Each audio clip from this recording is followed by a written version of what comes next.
Welcome, everybody, back to the Bleav in the Jets podcast. I am your host, Andrew Golden of Jets X Factor. I got my co-host, LaMont Jordan, former Jet running back, here with me. We are going to wrap up the remainder of the Jets draft class, the last picks outside of the first round, as well as look ahead to their week one opponent. It got leaked today with the schedule coming out that the Baltimore Ravens will be taking on the New York Jets in New York to open the 2022 season. So we'll get into that as well. First things first, let's get into the Jets 2022 draft picks outside of their first round. And Lamont, we had said right after we got done recording, a little bit before the second round started, the Jets did great in the first round. Who were we looking at to take at the top of the second? And the one guy you were pounding the table for was Breece Hall, the running back from Iowa State. Well, lo and behold, the Jets trade up 2 picks to make sure they get him. I remember texting you, giving you the news that had happened, and you were pretty excited. So I'm excited to hear your thoughts, in person and words. Tell me how you're feeling about Breece Hall in New York. Listen, I'm loving it. And, I spent some time the last few days just kind of breaking down his film, getting ready for our film study on him and other players. And listen, I love what I see out of him. It's one thing to watch a highlight, but it's another thing when you get a chance to watch the full game film, where you get a chance to get a feel for the situation. You get the side view and you get the back view. So there are so many different things. And I'm really excited for the fans once we get this started, because you'll get an opportunity to see basically when we're in an NFL locker room or an NFL meeting, like this is how our meetings go. We always say the big eye in the sky don't lie. Well, one thing that the big eye in the sky showed me, and it doesn't lie, is that Breece Hall is a bona fide NFL running back. I just love everything about the guy. He's big. When I look at him, I look at a bigger, more powerful Carter. Yeah. That's what I see. Yeah, they're really similar. Yeah. Yeah. Here's one I have for you. He's a bigger Reggie Bush. Take away the receiving ability, but the way they run and their jump cuts and their speed and their ability to, I don't know how Breece Hall isn't torn his ACL 17 times. Oh, with man. The way he can stick his foot in the ground and dead leg cut and cut across multiple gaps. He's like Reggie Bush with 16 more pounds on him. Yeah, and yes, I can see that. When I watch him play, I see a little bit of Edgerrin James. There's a little bit out of each running back that I see, but the thing that I love about him, watching his film over and over, is that when he's in space, I have yet to see some film where the first guy brings him down. No. He makes guys miss. When you think about the short yardage situation, we talked about having that power, with Tevin Coleman was that guy. I think Breece Hall is fully capable of filling that role. He's solid in pass protection. He's really active in pass protection. And you're going to see one clip is actually the very first clip that I have was him in pass protection. And you can see him where he doesn't close the distance. And I'll talk about that. I can see, he can close the distance a little more. But what I wanted to see is when contact happened, how is he? Great base. Hands inside, gave the guy a pop, had a little recoil where he had to take some steps back, but the defender's head went back and the defender darn near stopped. That's what I want to see. There were a few times where the linemen were engaged and he was going to chip. Oh, man, he went up in there and he really gave his shoulder. These are the little things. Everybody sees the highlights and they say, oh, this person is a great running back, this, that, and the third. No, there is so much to the running back position. You have to have the ability to run. You have to have the ability to catch the ball out the backfield, and you have to have a presence in the passing game. And he gives you all of those. And there's something else that he does. I also have a clip that I'm going to show against West Virginia where it was 3rd and 2. There was nothing there. He was able to make a guy miss, find the hole, get skinny, get down in there, and pick up that first down. And so when you talk about the Jets offensively, with the draft that they had with Garrett and now getting Hall, I'm really, really excited about this. Yeah. Oh, I'm excited as well. We had talked right before the second round happened, and I was a little bit against a running back that early. Not that I didn't like Breece Hall. It was just, running backs and their availability, and I thought they had needs in other areas. But now we're in the reality that Breece Hall is a Jet.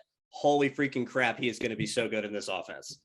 Like it is what it is. Okay, let's take it for what it is. He is going to be awesome in this scheme. It's a perfect fit for him with his ability to press front side, his ability to jump cut back to the inside if it's there. He has the speed to take the edge and rip off huge runs when the opportunity presents itself for him. And the thing that you had brought up where you were talking about his 3rd and 2 against West Virginia, his ability to get skinny.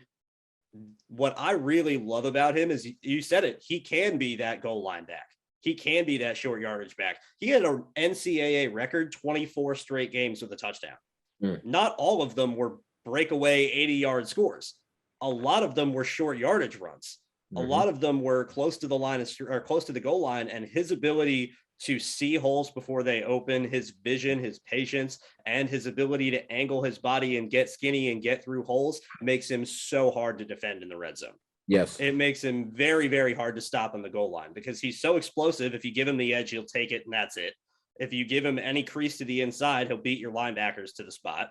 He's got enough size and strength to run through people when he needs to. He can go over you. He's got a 40-inch vertical. This guy is going to be great in those short yardage and goal line situations, as well as an early down player. And on top of that, the speed on the Jets offense now, with Garrett Wilson, with Elijah Moore, with Braxton Berrios, and Breece Hall, you can put all 4 of those guys on the field, and you have a 4 personnel set with every single one of those guys run sub 4-4. Good luck. Good luck. Teams are going to have – we talked about it for a long time, Lamont. This team lacks fear. It doesn't put fear in anyone's hearts offensively. Well, they sure do now. I'm really excited to see Breece Hall. He's going to complement Carter really well, and I think it's just an overall great fit to help the offense. Yeah, I agree with you. That was the 2nd round pick. Let's look at that 3rd round pick. In out of Ohio State. What are your thoughts on him? Oh, I love Jeremy Ruckert. I absolutely love Jeremy Ruckert. He is the perfect Shanahan tight end in that he is just as good as a blocker as he is as a receiver, and he's really good at both. And that's so important for this offense because they are such a play action heavy team in their passing game, and the running game is so important to set up those play actions. If you have to have a blocking tight end and a receiving tight end, now defenses know whether it's a pass or run before you even snap the ball. Ruckert gives them another guy that can sub in behind Uzomah and Tyler Conklin that can fill either of their roles. And he's not going to have to skip a beat. You need your inline guy in CJ Uzomah. He needs to take a rep out and he needs a couple plays off on this drive. Well, you put Ruckert in. He's going to be a great inline blocker. He can run the drag routes over the middle. He can be a weapon in the seam. No issues. You need Tyler Conklin to come out. He's going to be more of your wing tight end, more of your split out, maybe line him up in the slot when they want to go big. Ruckert can do that just fine. He has didn't get as many opportunities to catch passes as maybe some of the other top tight ends in the class, but that's also because he played at Ohio State. I mean, look at the offense they had. Look at the receivers they had. We drafted one of them in the top 10. So there was a lot of other talent on that offense. It's a more receiver dominant offense than a tight end offense. But when he got his opportunities, he really made the most of them. I think he can be a Pat Freiermuth type of player in the NFL, where he is going to be, as Robert Saleh said it himself, he's a bulldog in the run game. And then you need him to be a reliable receiver. He's got great hands. He can catch passes with guys all around him. He's a great weapon in the red zone. He can run through tackles when he needs to. I just think he's going to be a great fit in the offense. And I think this gives them freedom to not have to worry about future after CJ Uzomah. CJ Uzomah is close to 30. He only signed a 3-year deal. You know, it's not going to be your long-term answer at tight end, just signing him. Now you have Ruckert in the wings behind him, learn along, get some reps in relief early in his career. And I think he'll be the starting tight end by year 3. I vaguely remember him calling the Maryland games when they played Ohio State. I didn't call it this past year, but the previous 3 years. But the one thing I will say is anytime you give me a tight end out of the Big Ten, I'm with that. I got a chance to call Noah Fant's game, Hawkinson's games, and I just Gesicki, Freiermuth, like I said before. You get a Big Ten tight end, and I need to go and check his film, but it sounds like that the Jets have their version of Gronk. He's a guy that can. He's a guy. I like him like a Hunter Henry. I think he can be I don't know if he's as physical as Gronk. I don't know if he's as athletic and just imposing and strong and all of that as Gronk, but I think he can be every bit of Hunter Henry, where he's yeah, right. There's nothing wrong with that. Yeah.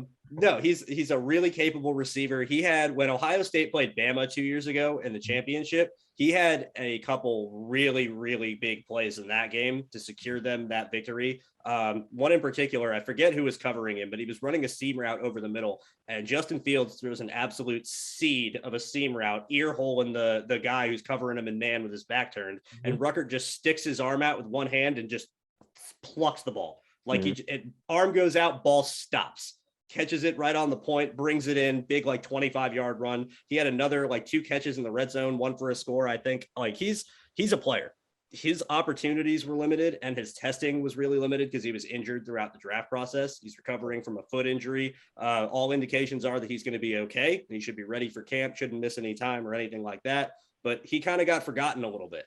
And I think that when you're a guy and you're at Ohio State and you're surrounded by stars and there's a bunch of other guys on your offense, that's what's going to happen. But what I love about Jeremy Ruckert in particular, one, he's a Long Island guy, grew up a Jets fan. His whole family are diehard Jets fans. You know, there's that aspect. That's awesome. On top of that, he was a receiver in high school, and he specifically went to Ohio State to be developed into a complete tight end.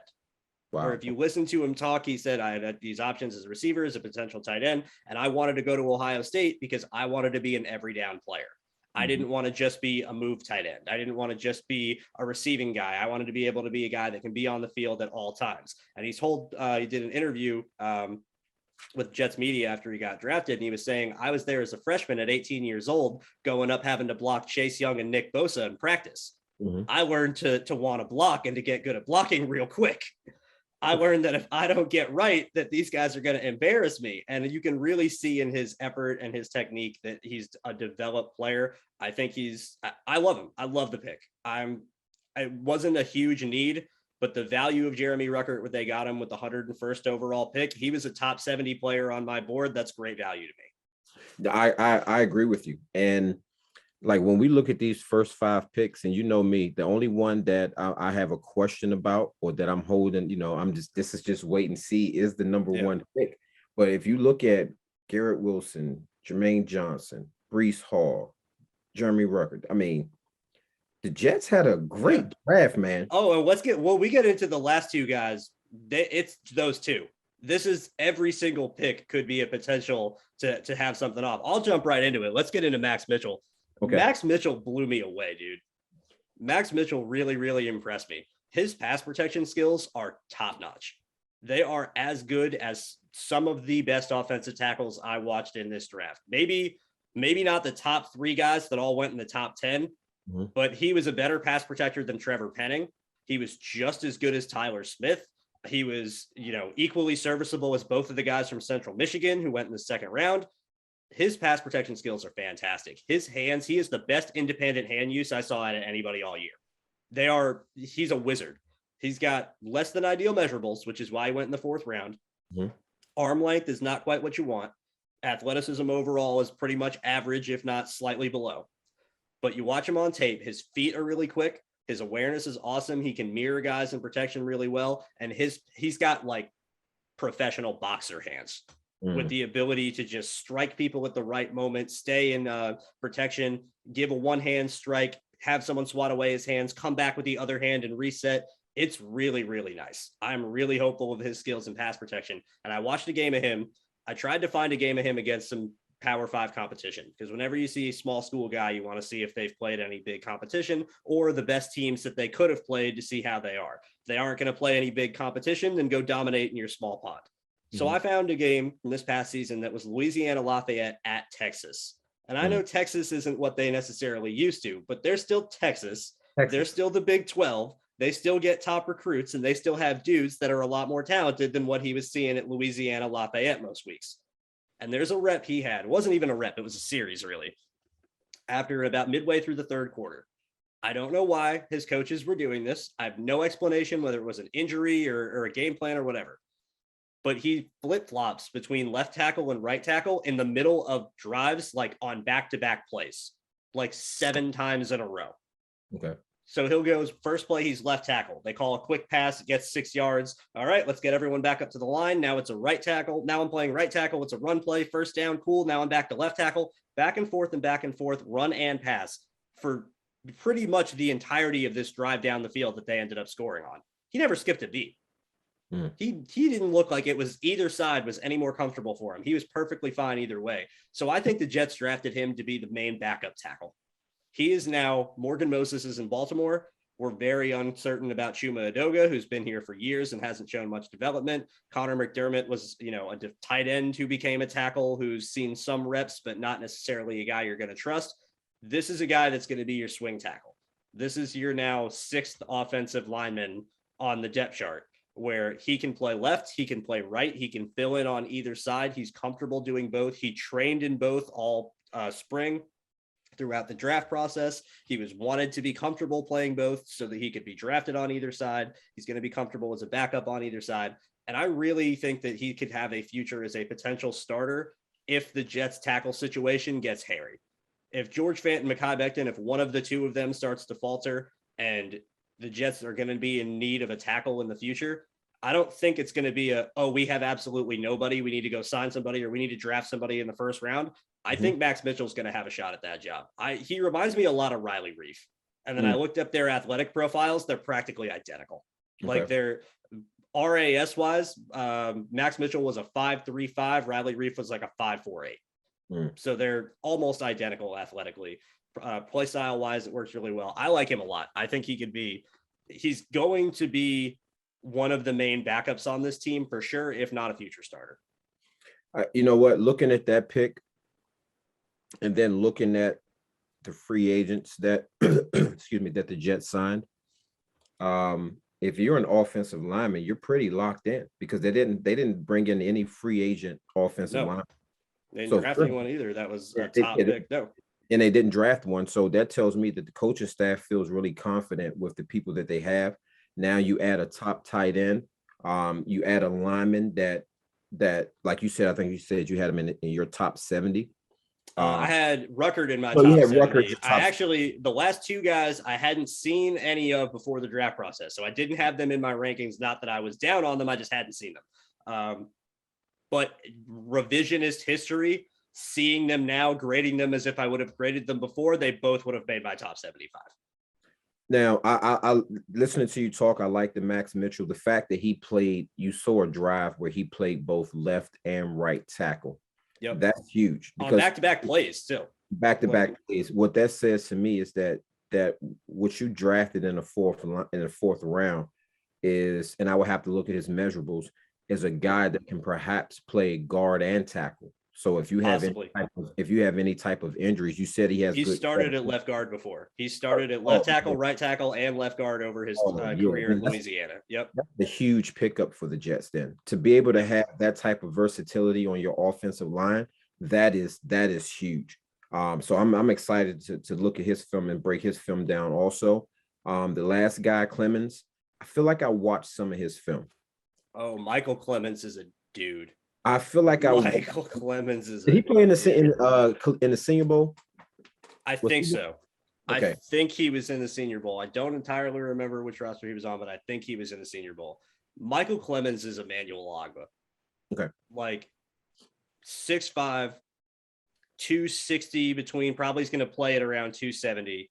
34.875 inch arms, so almost 35-inch arms. Strong as hell, explosive as hell, long as hell, and is just the meanest dude you're ever going to see on the field. This is, put Micheal Clemons in context, I'll use this. He had a game against LSU this year. He had 3.5 sacks against LSU. It probably should have been 7. Wow, okay. He had like 2 others. Quarterback is wrapped up, just throws the ball away as he's going to the ground. Okay. He has another one where he gets off the ball. He uses a great rip move around the edge. He gets to the outside on the quarterback. Quarterback is just able to like run out of the ankle tackle, gets around of it and gets away and gets scrambles for like 10 yards. So he has this huge game against LSU where his stats are already great, getting the 3.5 sacks that he did get. And then he had others that weren't even, possibly weren't even counted. And then you look at the statistics of that game. LSU had a freshman left tackle starting for them this year. And I know that sounds like, oh, he was picking on a young guy. LSU's freshman left tackle is like going to be a top 10 pick in 2 years. Okay.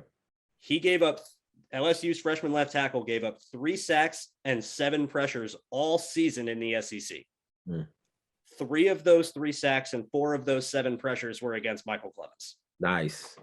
Nice. So the murderer's row of the SEC. This guy's a freshman left tackle for LSU. Only sacks he gives up all year. All 3 of them come against Micheal Clemons, and more than half of the pressures he gave up all season came against this one dude. His strength, his explosion, he's got some good ankle bend at the top of his rush. He's got more technical refinement than you would expect. He's a solid run defender. And the one thing I'm really excited for with him, and you're going to know this for our listeners, I'll explain this, but Lamont's going to know this immediately. All he has to do is learn to bull rush with one arm, and his sky is the limit. Because he is a 2-hand bull rusher right now, and it takes away his length advantage.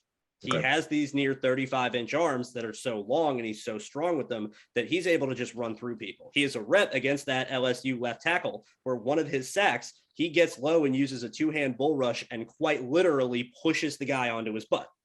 Just runs through him with a bull rush, jumps over the guy on the ground, brings down the quarterback for a sack.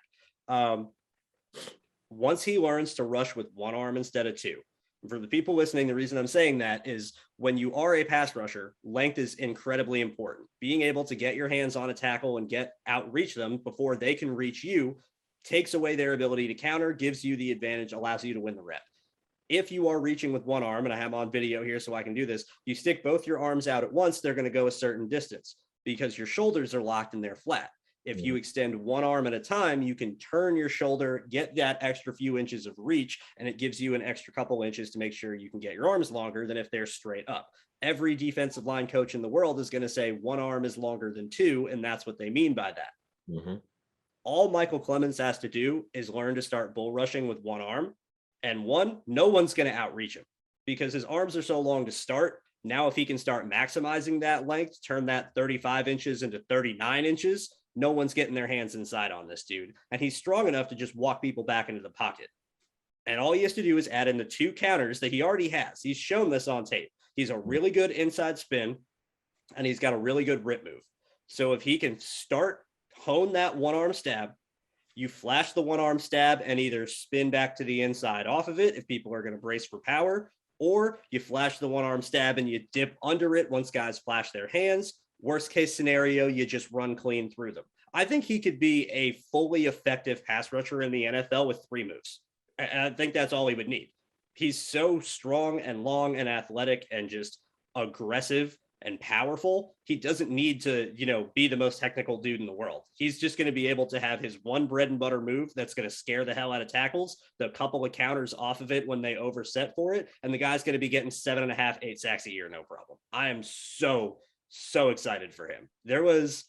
I'm outside of the Jermaine pick, I'm more excited for Micheal Clemons than anybody else in this class. I'm not even kidding. He's that good. And I was just thinking about that. First round, you get a DN, a defense. We both won it. Yep. Fourth round, you get another defensive end. And I do remember watching his film, if this was the guy from the Senior Bowl. The fact that he went to Texas A&M does it for me. You're in the SEC.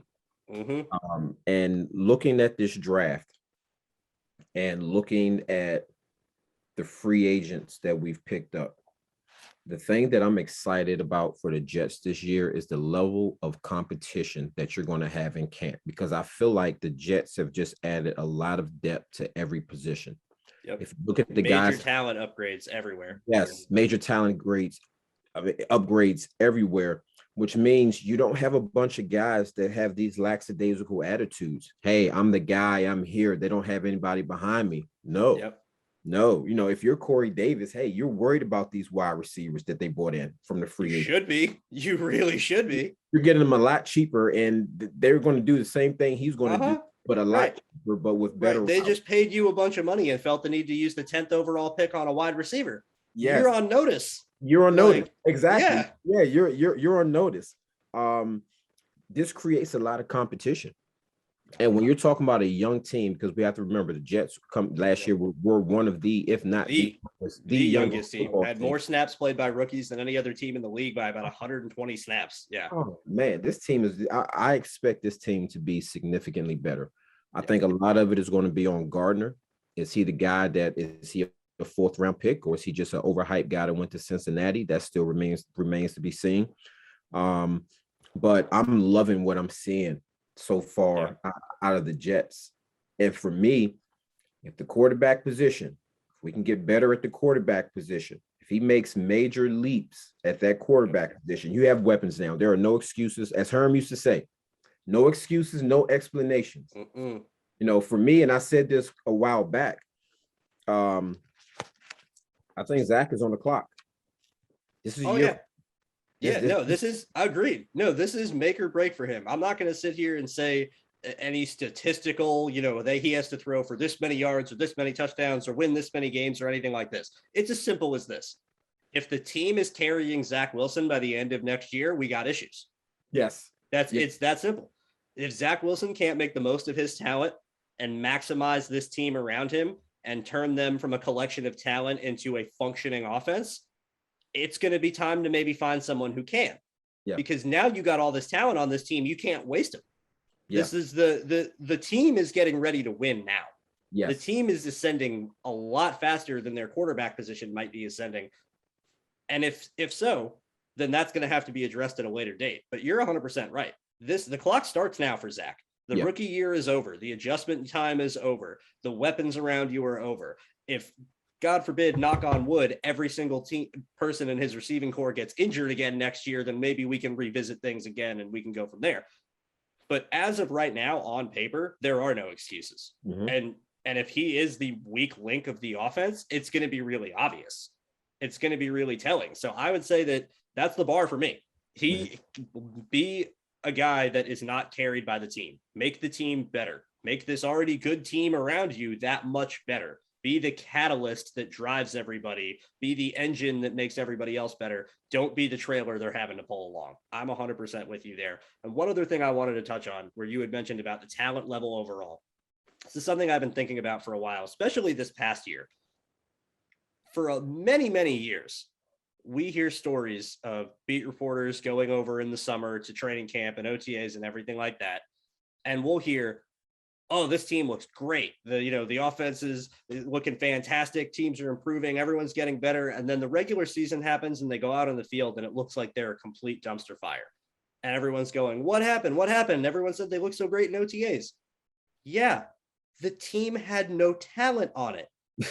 It was easy to look great in OTAs because you're not going against an NFL roster. Yep. You're going against a B squad. Yes.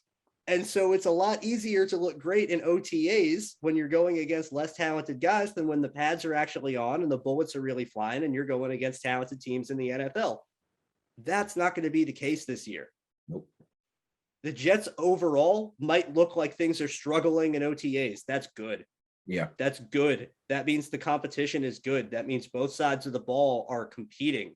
That means there isn't an obvious, dominance from one side or the other.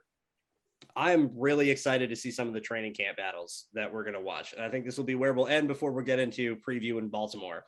But Sauce Gardner and Garrett Wilson, we're worried about Sauce Gardner against shiftier wideouts, guys who can break on a dime. Well, he's got all summer to get better against a guy like Garrett Wilson and Elijah Moore too, and all the other guys they got. And Berrios, yeah. He can chop you up just as much. Yeah. So he's going to have a lot of improvement there to get better. You're going to have the offensive tackles. Mekhi Becton's going to be coming back, going to go against Carl Lawson again, got Jermaine Johnson to go against. Micheal Clemons is now going to be in the fold. They're going to be going against our talented offensive tackles. That's going to make them better. You got a year two Vera Tucker, who's competition against Quinnen Williams. That's going to be good competition on the interior. There's so much talent now on this roster that Carl Lawson said it best. He did an interview yesterday. He was asked about mainly the Jets defensive line room, but I think this really does apply to the whole team. And he just said it's a breeding ground for monsters. where when you get all this talent in one collective area and you have all these guys with different backgrounds and different motivations behind what they're trying to accomplish, but their all main goal at the end of the day is to get as good as you can. It's iron sharpens iron. It's guys that are going to be holding each other accountable, and you're going to have a team of monsters as a result because the level of competition has increased. I'm really excited to see what they look like this year. This is going to be a year for me where I'm not going to let the record or the final result indicate how I feel about this team nearly as much as do I see them competing?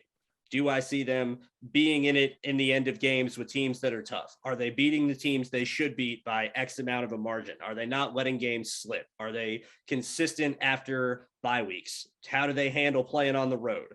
All those things are going to be really the building blocks of this team for me, because I think you are, with the roster you have now and the talent you've injected, your goal is serious playoff contention next year.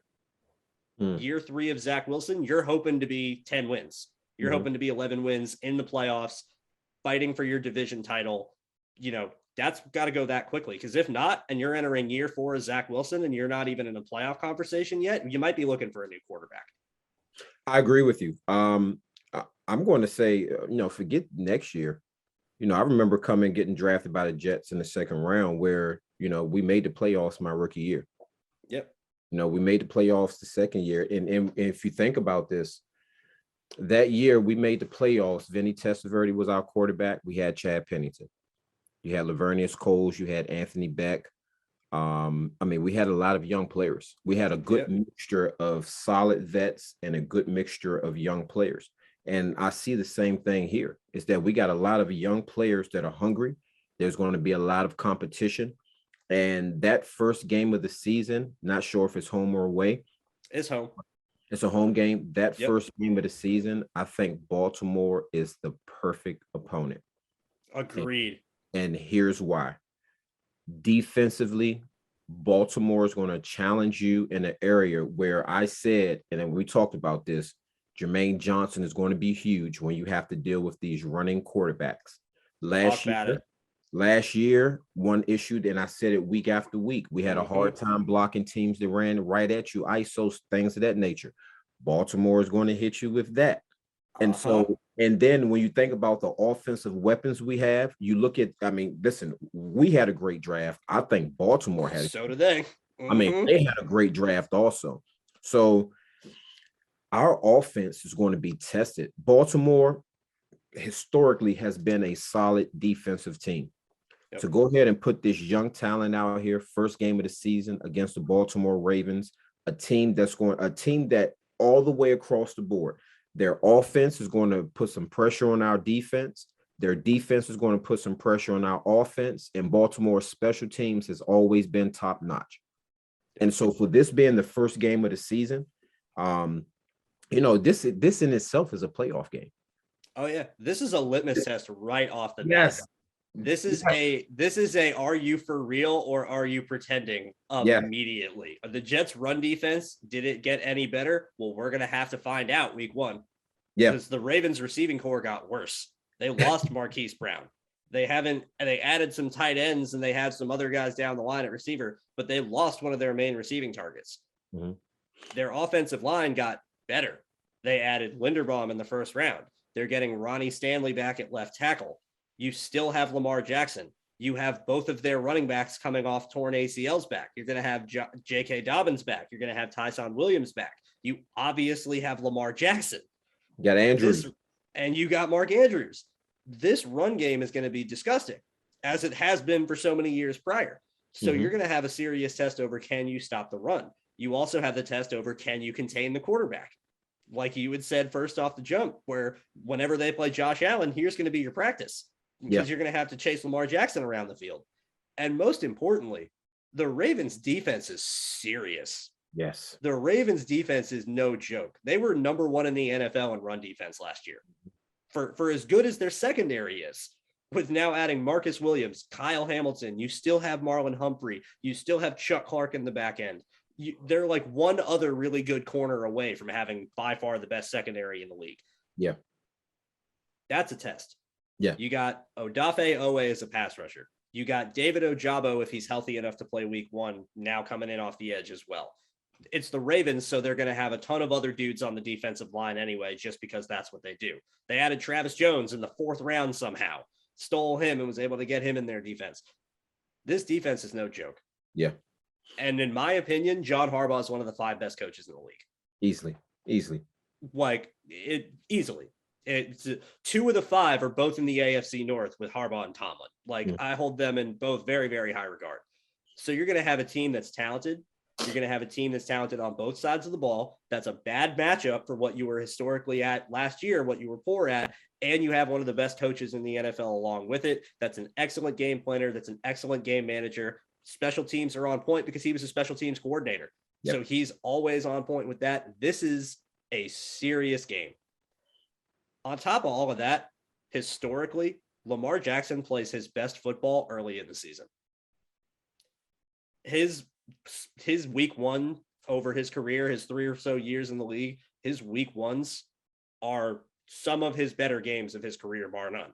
Mm-hmm. And if not that, it's like Lamar in the first 3 weeks is like an MVP every single season.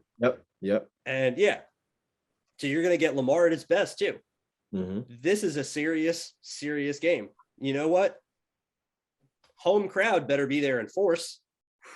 If there was ever a home opener, to have as many people there and have it as loud as possible and to be imposing and to not show up and say, oh, we got the Ravens week 1. We're done. We're losing. No point. Go be for real. Yeah. Go prove that you can put up a fight. And if they don't have to, I'm going to be honest, they don't have to win. They don't have to win. If it's a close game and they're fighting until the very end and Baltimore wins on a last second field goal where it's, a 1-score game and it's tight the whole way, that's improvement. Yeah. That's a major improvement from where you were last year. But be competitive. Be competitive. Don't back down. And I don't think they will. I don't think they will. I don't think Robert Saleh is that type of coach. I don't think he's the type of coach to let his team think that they can't go up against anybody else. Because we even saw last year a couple of times when they were really down. Who do the Jets beat the Bengals if the Jets themselves don't believe they can? With Zach Wilson out, Mike White making his first start ever. If Robert Saleh doesn't have that team confident in themselves, there's no way they win that game. So I'm excited to see this matchup because I think it is going to be a really, really big test early. And it's either going to give them confidence and they're going to play well and they're going to say, we're for real. We can do this. We've put in the work. Or they're going to get hit in the mouth and they're going to go, we better reset and fix this now before this spirals off again. So I'm really excited. I don't think that you can afford to have the reset. With the talent, I agree. Yeah, that's bad. That's worst case scenario. With the talent that you have on this roster, you have to go out and compete. And this would be my last point on this. This is where Robert Saleh, this first game of the season, I put the pressure on him, and we talked about this all last year. And you cannot do this against Baltimore, or you will get blown out. All right. The Jets last year were a 1/2 team. That is something that I'm putting that on the head coach. He has to be able to have a mini camp, have an off-season program and a training camp that gets his guys to understand that this is a 4-quarter game. And that's what I'm looking at in this first game is A, can you contain Lamar Jackson? B, can you not allow Baltimore to run the ball down your throat? C, offensively, can you move the ball consistently and score points against Baltimore? And D, which puts all of this together, is are you going to be a team that can come out and play for 4 quarters? And and the best part about it is you're playing against for the first game of the season one of the most consistent franchises since they've been in the National Football League.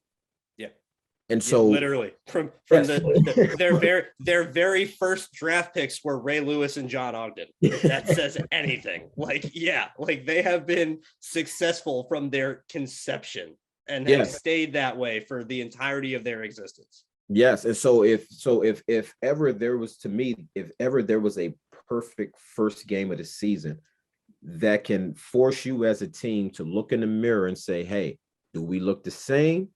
Or have we grown? Have we matured some? And the Baltimore Ravens, they're going to give you that. I'm telling you right now, I'm so excited about the Jets draft. I just want to be able to say, listen, Jets going to win week 1. They're going to win week 1.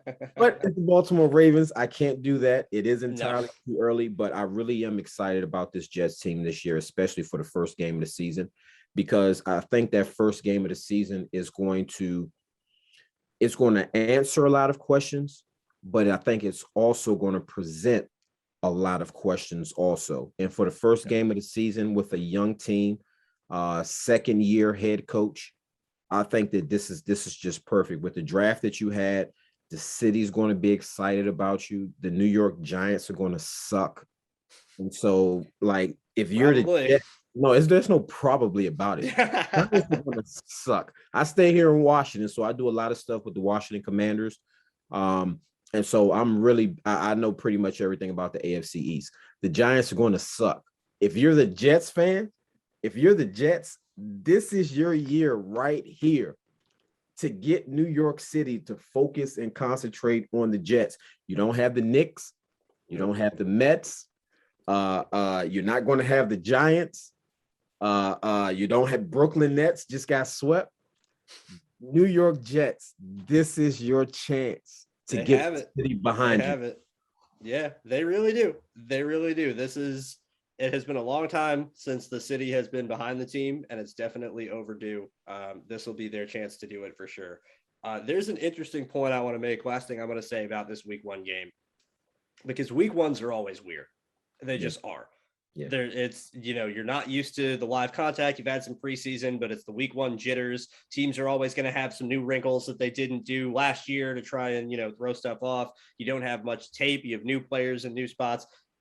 It's kind of a little bit of an equalizer where teams aren't quite in a groove. You don't have, as much film, like I said. So things can get a little wonky from that aspect. And you can either go really good or really bad either way. But this is the important thing. This is a big but if the Jets are good enough this coming season to beat Baltimore week 1, that is going to be a really important win for playoff ramifications at the end of the season. Yes. Yeah. That is going to be huge, where if you're trying to get in with a tiebreaker and you're trying to get in by strength of schedule or common opponent, if you have a win over Baltimore and you and Baltimore are the 2 teams fighting for the last wild card spot at the end of the year, and you beat them all the way back in week 1, and it might be a situation where the Ravens are the better team now, but the Jets beat them in week 1, that's going to have a lot to help them out in the end. So I think on top of that, obviously their goal was going to be playoffs. Their goal was not to, we just need to get better. We're just going to get 6 wins. Their goal was to be as good as they want to be. Yes. That's a hugely important game. Yeah. The AFC is incredibly loaded. The margins are very, very small. Who's going to get in for those last few playoff spots is going to be all down to math. It's not going to be anything about who's actually better or who deserves it or anything in between. It's just going to be the math of who has the wins in the right places to make them get in. So it's really important for them if they are going to be competing. That could be I could totally see the Jets scenario of they lose to Baltimore week 1 and rebound and play better throughout the year. And they're fighting for a playoff spot. And then they miss out on the playoffs because of that week 1 game against the Ravens. And that's the tiebreaker. So it's a really important game. I would have liked, the fan in me would have loved to see them get like Jacksonville or Chicago at home week 1 so that they can go out, get a easier opponent, try and get a win and get some momentum. But for the betterment of this team, in the long run, for the betterment of these young players in the long run, this is the test they needed. Yes. This is the test they needed to face. This is serious. We have an opponent now all summer. They can be up in the locker room saying, we got to take down the Ravens week 1. We need to go out. We can't get embarrassed. We got to put in the work. We got a serious opponent. It's going to be, I love it. Yeah. And since talking to you, I love it even more. Like, honestly, hearing it from your aspect, from your perspective as a player, it's exactly what I was hoping to hear, is that it's going to be all right, that's our opponent. It's tough. Well, then it's time. It's go time. Let's do it. And that's critical for that reason is, if you're playing an easier opponent or opponent that you're looking at and say, okay, we can get this win. Sometimes some guys could probably get a little lackadaisical, but this is Baltimore Ravens. It's very simple. You either show up to play a football game or they're going to embarrass you. This is a team that is all about the Super Bowl. That is what they're about. They never sleepwalk. They And yeah, never, no, they yeah, never, you're never going to catch them sleeping. You're never going to catch them on an off day. You're never going to catch them. Oh, we weren't ourselves this day. Their worst games, they're still like at their worst seasons, they're 8-8. Like yeah, they are, you said it, consistent, where yes, this is not a team. There are some teams that are really, really good in spurts. Like the Jets caught the Bucks on a bad day at the end of the year and almost yeah. walked away with a win at the end of the game. That's not going to happen against Baltimore. You don't Mhm. catch them slipping. They are go time always. It's yeah. It's going to be a great game. It Yeah, is going to be a I'm lot looking of fun. forward. I'm looking forward to it. But prior to that game, just thinking about the fact that we're playing Baltimore, I'm really excited to really get into this film and get this film review up for the fans. Like I said, I've already started on Breece Hall. I'm going to break down everybody, especially our free agents, because I think that we got some good free agent names on there. And once again, some guys that's going to create some competition. And so I'm excited about it, man. I'm excited about this off season. I love the draft and the free agent signings that we have. Now it's go time. It is go Yep. time. Yeah, it's absolutely go time. We got the next handful of months to really focus on these players, get into the nitty gritty, get into the film, get into the details there. I'm definitely excited for that. I am excited. Full candid, honesty here. I am excited to take a couple of days and not watch any tape because it's all I've been doing for 4 months. Very, very excited to do that and to get back to the real world a little bit. But once we get recharged, we're going to come back full strength and ready to go and get into these draft picks as well. I'm so excited for this coming season. Like I said, I'm excited for training camp. I'm excited to see how things play out. I know, LaMont, you are as well. Make sure you guys are following us. You can find me at Andrew Golden _17 on Twitter. Follow at Coach Jordan 34 as well there. Lamont, give us some info on the DC Divas. When can people find out when Oh that's happening? man, Lord have mercy. So we go up to Boston next weekend. We are 2-2 right now. Just lost to Tampa this past weekend. It was bad. As an offensive coordinator, when you lose 21-0, That's not fun. it's never good. We played against a team that basically had Marshawn Lynch and Jerome Bettis as their running backs. I mean, it was but we do travel to Boston this week. We got to get this win. Then the following week we play Pittsburgh. I Bleav we beat Pittsburgh, put up a lot of points. We make the playoffs. So this is a bye week for us, which was a much needed bye week for me. But after that Tampa loss, open things up to the Jets and put a smile on my face because I got something to look forward to this fall. Mm-hmm. Yeah, get to watch some good offense with Oh Breece yeah. Hall instead of the bad offense against Tampa. Oh yeah. I mean, I gotta look at myself on that one. Anytime your team, anytime it doesn't matter how many drops we have. At the end Lamont, of the day, have you thought about running some of the college stuff? no, No, no, not after a 21-0 loss. Not going to throw a bubble screen in there just for fun, no, just to give it a shot. no. Well, I will tell you this: we basically have the best quarterback in women's football. Last week in the second half was her first game back from a torn ACL, and so I anticipate that things would be a lot better for us moving forward. But we got practice tonight. Like I said, we got a bye week this week, which is huge. But then we head up. Boston is a rival. Boston is a rival. Before I joined the team, I think last year they had to have the police escort the team off because a big brawl broke out. All right then. Yeah, they said Boston. I was told that they could possibly have like 8,000 fans in the stands, and so this is wow. Next weekend is a huge game for us. And I'm looking forward this off season. Once our season ends, I'm looking forward to getting up to some of the Jets camps to check out some of the guys so that we could possibly get some interviews for the show, but also get a firsthand look at these guys Sure. at training camp. And for me personally, it'll be great to get back. I haven't been back there since I haven't been to a Jets facility since I left, since actually my first year in Oakland when we played the Jets in New York. So I'm looking forward to that. Drew, as always, another great show. Yes, sir. Great show. And if everybody's listening, we got some good stuff coming up this off season. Like I said, I have already started the film breakdown. So keep your eyes out for that. Yeah, absolutely. Keep your eyes peeled for that. That's going to be a lot of fun. Who better to break down a film of a great running back than another great running back himself, Mr. LaMont Jordan here. Thank you guys so much for listening and watching and following along. Make sure you guys are following at BLEAV_in_Jets on Twitter, at Andrew Golden _17, as well as at Coach Jordan 34. Thank you guys again so much for listening, and we will be back real soon. Peace.